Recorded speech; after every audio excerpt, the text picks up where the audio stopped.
এমন একটি সিস্টেম দেশে থাকুক, এমন একটি ব্যবস্থা দেশে ধীরে ধীরে গড়ে উঠুক, যাতে করে আপনাদের সমস্যাগুলো, এলাকার মানুষের সমস্যা, সমগ্র দেশে গ্রামে গঞ্জে শহরে ছিটিয়ে থাকা হাজারো কোটি লক্ষ কোটি মানুষের যে সমস্যা, সেই সমস্যাগুলো নিয়ে যাতে কিছু মানুষ কথা বলতে পারে এবং সরকার যাতে বাধ্য থাকে দেশের মানুষের সমস্যাগুলো, দেশের সমস্যাগুলো সমাধান করার।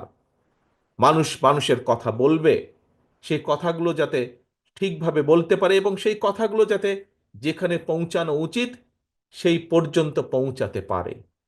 এই ব্যবস্থাটাই গোলাম রব্বানী সহ আরো হাজারো মানুষ যাদেরকে হত্যা করা হয়েছে, গোলাম রব্বানী সহ, গোলাম রব্বানীর পরিবার সহ আরো লক্ষ লক্ষ পরিবার যারা নির্যাতিত হয়েছে, সেই পরিবারগুলোর সদস্যগুলো, সেই পরিবারগুলো এই ব্যবস্থাটাই নিশ্চিত করতে চেয়েছিল। আজকে বহু বছর পরে আপনাদের সামনে দুটো কথা বলার সুযোগ হয়েছে আমার, আলহামদুলিল্লাহ।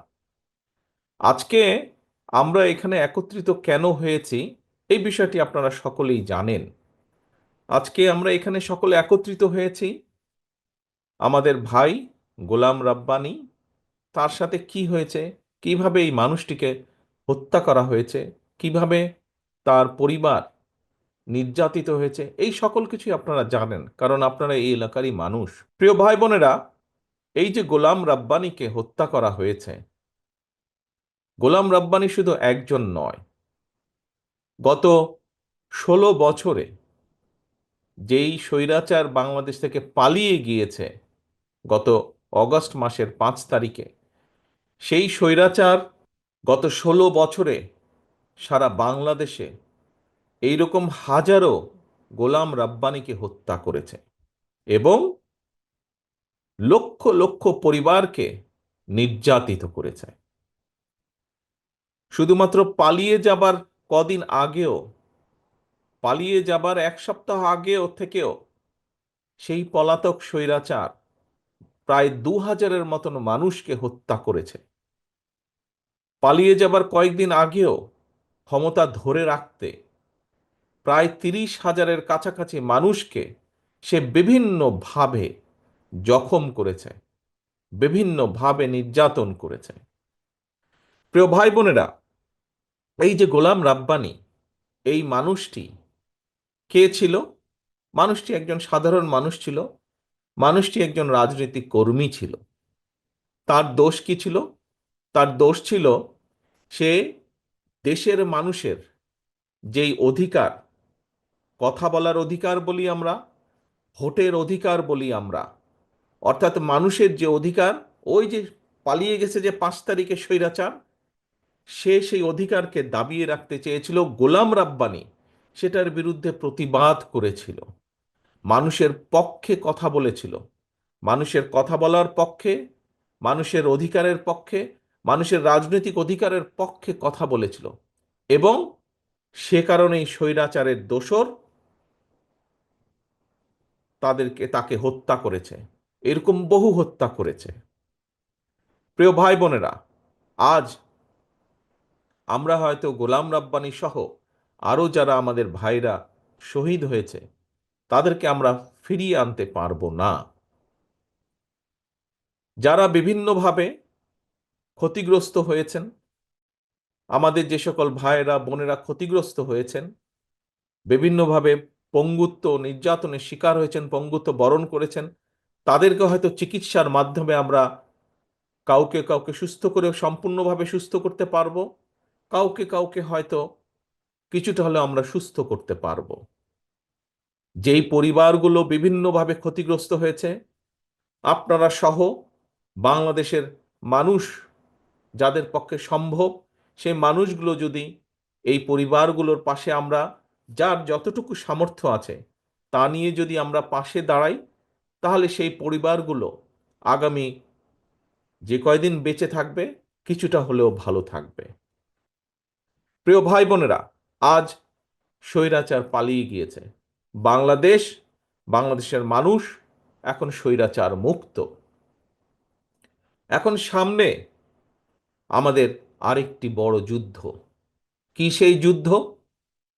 যেই সংগ্রাম, যেই আন্দোলন বিগত 16 বছর যাবৎ এই দেশের মানুষ, বিশেষ করে রাজনৈতিক দলগুলোর নেতাকর্মীরা করেছিল মানুষের সহযোগিতা নিয়ে, মানুষের সমর্থন নিয়ে, সেই অধিকারকে, যে অধিকারকে প্রতিষ্ঠিত করার জন্য, সেই অধিকারগুলোকে পর্যায়ক্রমিকভাবে আমাদের এখন প্রতিষ্ঠিত করতে হবে।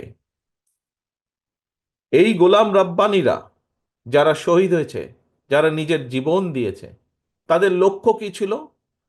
প্রথম লক্ষ্যই তাদের ছিল মানুষের রাজনৈতিক অধিকারকে প্রতিষ্ঠিত করা, মানুষের বাক স্বাধীনতাকে প্রতিষ্ঠিত করা। কারণ খুব সহজ কথায় যদি আমরা বলি, এই যে মানুষগুলো আপনারা এখানে যারা বসে আছেন অথবা দাঁড়িয়ে আছেন, যারা এই আজকের এই সমাবেশে উপস্থিত হয়েছেন, বিভিন্ন কথা শুনেছেন, প্রত্যেকটি মানুষের বিভিন্ন বিষয় আছে। কেউ এখানে কৃষক আছেন, কেউ এখানে ছাত্র আছেন, কেউ এখানে বিভিন্ন পেশার শ্রমিক আছেন। প্রত্যেকটি মানুষেরই বিভিন্ন বিষয় আছেন। এখন এই মানুষগুলোর বিভিন্ন রকম বিষয়ের মধ্যে বিভিন্ন রকম সমস্যা আছে। এই সমস্যাগুলো, বেকার আছেন, বহু শিক্ষিত বেকার হয়তো এখানে বসে আছেন, আপনাদের কর্মসংস্থান দরকার। বহু কৃষক আছেন, কৃষির বিভিন্ন সমস্যা আছে, পানির সমস্যা, বিদ্যুতের সমস্যা, বিভিন্ন রকম সমস্যা আছে। সেই সমস্যাগুলোর সমাধান প্রয়োজন। প্রাইমারি স্কুলের শিক্ষক বা হাই স্কুলের শিক্ষক আছেন, শিক্ষকদের বিভিন্ন সমস্যা আছে, হয়তো বেতন সমস্যা আছে, স্কুলের চাল ভাঙা সমস্যা আছে, সেগুলো ঠিক করা প্রয়োজন। ছাত্র ছাত্রীরা আছেন, তাদের বিভিন্ন শিক্ষার উপকরণ সহ বিভিন্ন বিষয় আছে যেগুলো সমস্যার সমাধান করা প্রয়োজন। সামগ্রিকভাবে এলাকার মানুষের বিভিন্ন রকম অসুবিধা সুবিধা থাকতে পারে। এই সুবিধা অসুবিধাগুলোকে দূর করতে হবে আমাদের, এবং এই সমস্যার যদি সমাধান করতে হয়, কৃষকের সমস্যার সমাধান যদি করতে হয়, অথবা সমস্যা অন্তত কমিয়ে আনার উদ্যোগ যদি গ্রহণ করতে হয়, শিক্ষার যদি সমস্যা কমিয়ে আনার উদ্যোগ গ্রহণ করতে হয়, এই যে এতগুলা মানুষ আপনার এখানে আজকে উপস্থিত হয়েছেন, প্রত্যেকটা মানুষেরই স্বাস্থ্য সংক্রান্ত বিষয় একটি আছে, গুরুত্বপূর্ণ বিষয় জীবনের। এই মানুষগুলোর যদি স্বাস্থ্য সেবা কম বেশি নিশ্চিত করতে হয়, যাতে করে একটা মানুষ, সে নারী হোক পুরুষ হোক যে কোনো বয়সেরই হোক মানুষ, সে যদি অসুস্থ হয়, সেই মানুষটা যাতে ঠিক মতন ডাক্তারের পরামর্শ পায় বা চিকিৎসা পায়, ঠিক মতন যাতে ওষুধ নিতে পারে, এরকম অনেক কিছু বিবেচনা যদি করতে হয়, তাহলে এই সমস্যাগুলো সারা দেশেই কম বেশি মানুষের আছে। দেশের বহু সমস্যা আছে, এই সমস্যাগুলোর পর্যায়ক্রমিকভাবে আমাদের সমাধান করতে হবে। এখন এই সমাধানগুলো করতে হলে নিশ্চয়ই কাউকে তো থাকতে হবে যারা আপনাদের এই সমস্যার সমাধানগুলোর কথা তুলে ধরতে পারে, যাতে আমরা একটা দেশ গড়ে তুলতে পারি, যেই দেশে হয়তো মানুষের অভাব অভিযোগ কিছু দুঃখ কষ্ট থাকবে, কিন্তু সামগ্রিকভাবে সেই দেশের শিক্ষার্থীরা যাতে সঠিকভাবে শিক্ষা পায়।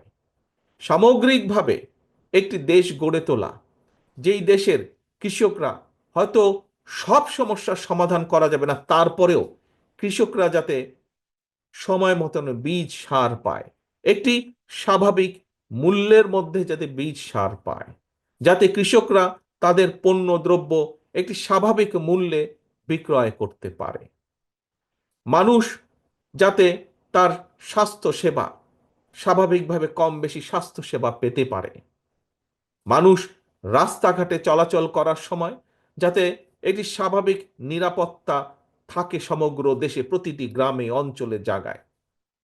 এইরকম একটি বাংলাদেশ আমরা গড়ে তুলতে চাই প্রিয় ভাই বোনেরা। গোলাম রাব্বানিরা তাই চেয়েছিল, সেই কথাগুলোই বলতে চেয়েছিল, কিন্তু সেদিনকার সেই স্বৈরাচার গোলাম রাব্বানিদের কথা বলতে দেয়নি, গোলাম রাব্বানিদের কথা শুনতে চায়নি। এ কারণেই তারা হাজার হাজার গোলাম রাব্বানিকে হত্যা করেছে, এ কারণেই তারা লক্ষ লক্ষ পরিবারকে নির্যাতিত করেছে। প্রিয় ভাই বোনেরা, আজ সময় এসেছে, পরিবর্তিত হয়েছে অবস্থা, স্বৈরাচার এই দেশ থেকে বিদায় হয়ে গিয়েছে, পালিয়ে গিয়েছে। যদিও যদিও স্বৈরাচারের প্রেতাত্মারা, অনেক সহযোগীরা এখনো এই দেশের আনাচে কানাচে লুকিয়ে আছে। তারা বিভিন্ন ষড়যন্ত্রের চেষ্টা করছে। কিন্তু আমরা যদি, যারা আমরা আজ এখানে একত্রিত হয়েছি, আপনাদের মতন এরকম কোটি কোটি মানুষ যারা দেখতে চায় বাংলাদেশকে একটি স্বাভাবিক অবস্থার মধ্যে, যেখানে যেখানে একজন বেকার যুবক, শিক্ষিত হোক, অল্প শিক্ষিত হোক, অর্ধশিক্ষিত হোক, একজন বেকার যুবককে তার কর্মসংস্থানের জন্য বেশি বেগ পেতে হবে না, যেখানে শিক্ষার্থীকে তার শিক্ষার জন্য টেনশনে থাকতে হবে না, যেখানে রাতের বেলায় হোক, দিনের বেলায় হোক, মানুষ পথ দিয়ে হেঁটে যাবার সময় কম বেশি নিশ্চিন্তে নিরাপদে হেঁটে যেতে পারে। একটি স্বাভাবিক একজন মানুষ, সাধারণ মানুষ নিজের দেশ সম্পর্কে যা চিন্তা করে, যা কল্পনা করে, সেরকম একটি দেশ আমাদেরকে গড়ে তুলতে হবে।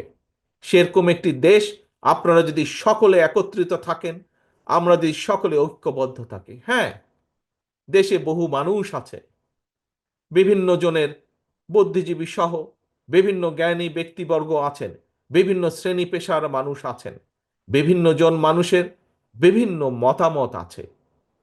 আমরা সেই মতামতগুলো আলোচনা করব, সকলে সকলের মতামত উপস্থাপন করবেন, কিন্তু দিন শেষে যেই মতামতের পক্ষে সবচাইতে বেশি সমর্থন থাকবে, সেই মতামতের ভিত্তিতেই আমরা দেশকে গড়ে তুলব, দেশকে সামনের দিকে এগিয়ে নিয়ে যাব।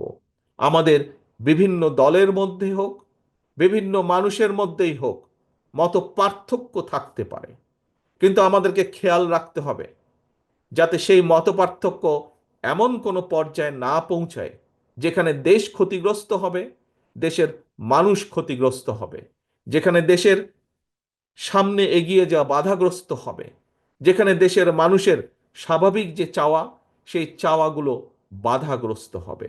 এমন কোনো পরিস্থিতির উদ্ভব যাতে না হয়, এই ব্যাপারে আমাদেরকে সতর্ক থাকতে হবে, আমাদেরকে সচেতন থাকতে হবে। প্রিয় ভাই বোনেরা, আজ এখানে আমরা উপস্থিত হয়েছি গোলাম রাব্বানির পরিবারকে একটি বাসস্থান তৈরি করে দেওয়ার জন্য। গোলাম রাব্বানির পরিবারের পাশে দাঁড়িয়েছি। আমি আগেই বলেছি, আপনারা নিজেরাও জানেন, এই মুহূর্তে সারা বাংলাদেশে হাজারো গোলাম রাব্বানির পরিবারের মতন পরিবার আছে। আসুন, আমরা কি চাই আগামী দিনগুলোতে এইরকম আর কোনো গোলাম রাব্বানির জীবনে যা ঘটেছে এরকম কোনো ঘটনা ঘটুক? আমরা চাই না, আমি চাই না গোলাম রাব্বানির মতন কোনো, সে যেই দলেরই হোক না কেন, কোনো মানুষের ভাগ্য যাতে এইরকম না হয়, কোনো মানুষের ভাগ্য যেন গোলাম রাব্বানির মতন না হয়। আগামী দিনগুলোতে, বাংলাদেশের আগামী দিনগুলোতে আমরা আর গোলাম রাব্বানি এইরকম ভাগ্যবরণ করা মানুষ আমরা আর দেখতে চাই না।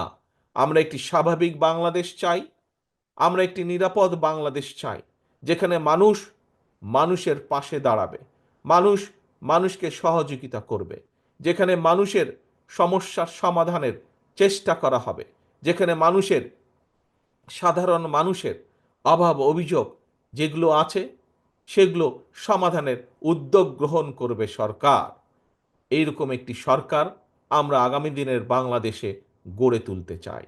প্রিয় ভাই বোনেরা, যদি আমাদের এরকম একটি সরকারকে গড়ে তুলতে হয়, যেই সরকার মানুষের বিপদে পাশে দাঁড়াবে, যেই সরকার দেশকে সামনে নিয়ে যাওয়ার জন্য কাজ করবে, তাহলে প্রিয় ভাই বোনেরা, বাংলাদেশের দলমত নির্বিশেষে প্রতিটি সাধারণ মানুষকে এগিয়ে আসতে হবে। এবং সমগ্র পৃথিবীতে আপনারা প্রায় দেখেন, টিভির পর্দায় দেখেন, পত্রপত্রিকায় দেখেন, বিদেশের অনেকগুলো দেশ, এই যে আমি যুক্তরাজ্যে আছি, এই দেশ সহ আরও যেই দেশগুলোকে, যাদেরকে আমরা উন্নত দেশ বলি, আমরা জানি যে এইসব দেশের সরকাররা জনগণের জন্য কাজ করে, জনগণের স্বাস্থ্যের জন্য কাজ করে, জনগণের শিক্ষা ব্যবস্থার জন্য কাজ করে, জনগণের নিরাপত্তার জন্য কাজ করে, নারীদের জন্য কাজ করে, শিশুদের জন্য কাজ করে, শ্রমিকদের পাশে দাঁড়ায়, শ্রমিকদের বিপদের সময় কৃষকদের পাশে দাঁড়ায়। এইসব দেশের সরকার একটি প্রক্রিয়ার মাধ্যমে তৈরি হয়। কি সেই প্রক্রিয়া? যেই দেশগুলোর দিকে আমরা তাকিয়ে থেকে আহা, এই দেশগুলো কিভাবে নিজেদের দেশকে গড়ে তুলেছে, এইরকম যেই দেশগুলো আছে সেই দেশগুলোতে একটি প্রক্রিয়া ফলো করা হয়, অনুসরণ করা হয়। সেই প্রক্রিয়াকে বলে নির্বাচন প্রক্রিয়া। গণতান্ত্রিক উপায় নির্বাচন প্রক্রিয়া। প্রিয় ভাই বোনেরা, বাংলাদেশে বাংলাদেশকে যদি আগামী দিনে নিয়ে যেতে হয়, তাহলে অবশ্যই বাংলাদেশকে গণতান্ত্রিক ব্যবস্থার মধ্যে ফিরিয়ে আনতে হবে। সেটি ইউনিয়ন পরিষদের নির্বাচন হোক, সেটি পৌরসভার নির্বাচন হোক, সেটি উপজেলা পর্যায়ের নির্বাচন হোক, সেটি সংসদ পর্যায়ের নির্বাচন হোক, সেটি মসজিদ কমিটির নির্বাচন হোক, সেটি কোনো প্রতিষ্ঠানের নির্বাচন হোক, কিন্তু নির্বাচন প্রক্রিয়ার ভেতরে বাংলাদেশকে ফিরিয়ে আনতে হবে। নির্বাচন প্রক্রিয়ার মধ্যে যদি আমরা বাংলাদেশকে ফিরিয়ে আনতে পারি এবং সেই যে কোনো মূল্যে সেই নির্বাচন প্রক্রিয়াকে আমাদের অব্যাহত রাখতে হবে বছরের পর বছর, যুগের পর যুগ, তাহলেই আমরা এই যে আজকে আমার সামনে এতগুলো মানুষ, এই মানুষগুলোর মধ্যে থেকেই যোগ্য নেতৃত্ব বেরিয়ে আসবে, যোগ্য মানুষ বেরিয়ে আসবে। কেউ বেরিয়ে আসবে ইউনিয়ন পরিষদের মেম্বার অথবা ইউনিয়ন পরিষদের চেয়ারম্যান হিসাবে, কেউ হয়তো বেরিয়ে আসবে পৌরসভার চেয়ারম্যান হিসাবে, কেউ হয়তো বেরিয়ে আসবে উপজেলা চেয়ারম্যান হিসাবে, কেউ হয়তো বেরিয়ে আসবে সংসদ সদস্য হিসাবে। কিন্তু প্রকৃত মানুষের ভোটে যারা বেরিয়ে আসবে নির্বাচনের মাধ্যমে, সেই মানুষগুলো কাজ করবে মানুষের জন্য, সেই মানুষগুলো কথা বলবে তার এলাকার মানুষের জন্য, সেই মানুষগুলো কাজ করবে সামগ্রিকভাবে দেশের মানুষের জন্য, সামগ্রিকভাবে দেশের জন্য। প্রিয় ভাই বোনেরা, আসেন, আমরা আন্দোলন করেছি, সংগ্রাম করেছি, বহু মানুষ আত্মহতি দিয়েছে। এখন হচ্ছে, সামনের দিন হচ্ছে দেশ গড়ার পালা। যেই স্বৈরাচারের বিরুদ্ধে আমরা আন্দোলন করেছিলাম, এই দেশের সকল শ্রেণী পেশার মানুষ ঐক্যবদ্ধ হয়ে যেই স্বৈরাচারের বিরুদ্ধে আন্দোলন করেছে, সেই স্বৈরাচার পালিয়ে গিয়েছে, সেই স্বৈরাচার দেশ ছেড়ে পালিয়ে গিয়েছে। এখন সামনে হচ্ছে দেশ গড়ার সময়, এবং এই দেশকে যদি গড়তে হয়, দল মত নির্বিশেষে আমাদের সকলকে ঐক্যবদ্ধ হতে হবে। আমরা যদি ঐক্যবদ্ধ থাকতে পারি, আমরা যদি দৃঢ়ভাবে প্রতিজ্ঞ থাকতে পারি, তাহলেই এই দেশকে আমরা সামনের দিকে নিয়ে যেতে পারবো। বহু কাজ বাকি সামনে, প্রিয় ভাই বোনেরা, সামনে বহু কাজ বাকি। এই দেশে ফসলের উৎপাদন বাড়াতে হবে, এই দেশে খাল খনন করতে হবে, এই দেশের বন্যা ব্যবস্থার দূর করতে হবে, এই দেশের শিক্ষা ব্যবস্থাকে ঠিকভাবে ঢেলে সাজাতে হবে, এই দেশে যুবক যারা আছে, বেকার যুবক যারা আছে তাদের কর্মসংস্থানের ব্যবস্থা করতে হবে, এই দেশে মিল ফ্যাক্টরি গড়ে তুলতে হবে, বহু রাস্তাঘাট ভাঙা আছে সেগুলো ঠিক করতে হবে। বহু কাজ বাকি আছে, এই দেশের মানুষের স্বাস্থ্য সেবা গড়ে তুলতে হবে। এই দেশে সেই জন্যই আমরা বলেছি যে আমরা হেলথ কার্ড দিতে চাই। এই দেশের গ্রামীণ পরিবারগুলোকে, প্রান্তিক মানুষের পরিবার, কৃষক সহ সকলকে একটি অবস্থার মধ্যে আনতে হবে যেখানে কৃষক টাইম মতন তার সহযোগিতা পাবে রাষ্ট্রের পক্ষ থেকে। আমরা এই পরিকল্পনাগুলো করেছি, সেই জন্যই এর আগে দেখেছেন এখানে বক্তারা বলেছেন যে আমরা দেশের মানুষের সামনে ৩১ দফা নামে ৩১টা দফা দিয়েছি। নিশ্চয়ই এই ৩১ দফার কথা কম বেশি আপনারা শুনেছেন, শুনেছেন না আপনারা? ৩১ দফার কথা, ৩১ দফার কথা আপনারা শুনেছেন। এই ৩১ দফার মাধ্যমে আমরা বলেছি যে আমরা কিভাবে বিভিন্ন পর্যায়ে বিভিন্ন শ্রেণী পেশার মানুষের পাশে আমরা দাঁড়াতে চাই, যদি আমরা ইনশাল্লাহ আল্লাহর রহমতে বাংলাদেশের মানুষের সমর্থন নিয়ে বিএনপি সরকার গঠন করতে পারে। প্রিয় ভাই বোনেরা, একটি কথা আপনাদের সামনে আমি আবার বলে দিতে চাই, আগে যেভাবে বলেছি, বিএনপি সকল সময় দেশের মানুষের সাথে ছিল। বিএনপির সবচেয়ে বড় শক্তি জনগণ। এই জনগণের সাথে বিএনপি থাকতে চায়। বিএনপি যখনই সুযোগ পেয়েছে অতীতে, প্রতিবার আপনারা দেখেছেন কিভাবে বিএনপি আপনাদের পাশে থাকার চেষ্টা করেছে। হয়তো আমরা সকল সময় 100% সফল হতে পারিনি বিভিন্ন কারণে, কিন্তু আমরা কখনো জনগণের পাশ ছাড়িনি। আমাদের সকল ক্ষমতার উৎস জনগণ, এই কথাটা আমরা বলি, রাজনৈতিক সকল ক্ষমতার উৎস আমাদের জনগণ। আমরা সকল সময় চেষ্টা করি জনগণের পাশে থাকতে, জনগণের পাশে থেকে জনগণকে পাশে রাখতে। কাজে প্রিয় ভাই বোনেরা, আসুন আজকে আমরা এখানে প্রতিজ্ঞা গ্রহণ করি। আজকে এই যে আমরা গোলাম রাব্বানির পরিবারেরকে একটি ঘর তুলে দিলাম, আমরা প্রতিজ্ঞা করি যে বাংলাদেশে আমরা আর গোলাম রাব্বানির যা হয়েছে, তার সাথে যা করা হয়েছে, তাকে যেভাবে হত্যা করা হয়েছে, এইরকম হত্যাকাণ্ড আমরা বাংলাদেশে ইনশাল্লাহ আর ভবিষ্যতে দেখতে চাই না। আমরা চাই না আর কোনো পরিবার এই দুঃখ কষ্টের মধ্যে দিয়ে যাক। আমরা চাই বাংলাদেশকে সামনের দিকে এগিয়ে নেওয়ার যাওয়ার জন্য। আজকের এই অনুষ্ঠানে আমরা প্রতিজ্ঞা গ্রহণ করি যে গোলাম রাব্বানি সহ, আমাদের এই গোলাম রাব্বানি সহ সারা বাংলাদেশে যে হাজারো গোলাম রাব্বানি যারা শহীদ হয়েছে, তারা যে কারণে শহীদ হয়েছে, যে কারণে নিজের জীবনটা তারা দিয়ে দিয়েছে, যেই কারণে, যেই দাবিকে প্রতিষ্ঠা করার জন্য, যেই দাবিকে প্রতিষ্ঠিত করার জন্য তারা জীবন দিয়েছে, সেই দাবিকে যাতে আমরা প্রতিষ্ঠিত করতে পারি, সেই শপথ আজকের এই অনুষ্ঠানে আমরা গ্রহণ করি। এবং সেই শপথ গ্রহণ করার মাধ্যমেই আজকে আমরা এখান থেকে যে যার ঘরে ফিরে যাব। আসুন আজকে আমাদের এই অনুষ্ঠানের শপথ হোক, গোলাম রাব্বানি সহ হাজারো গোলাম রাব্বানি যেই মানুষের অধিকার প্রতিষ্ঠিত করার জন্য নিজের জীবনকে উৎসর্গ করেছে, ইনশাল্লাহ আমাদের জীবনের শেষ দিন পর্যন্ত আমাদের চেষ্টা অব্যাহত থাকবে এই দেশে, বাংলাদেশের মানুষের অধিকারকে প্রতিষ্ঠিত করার জন্য।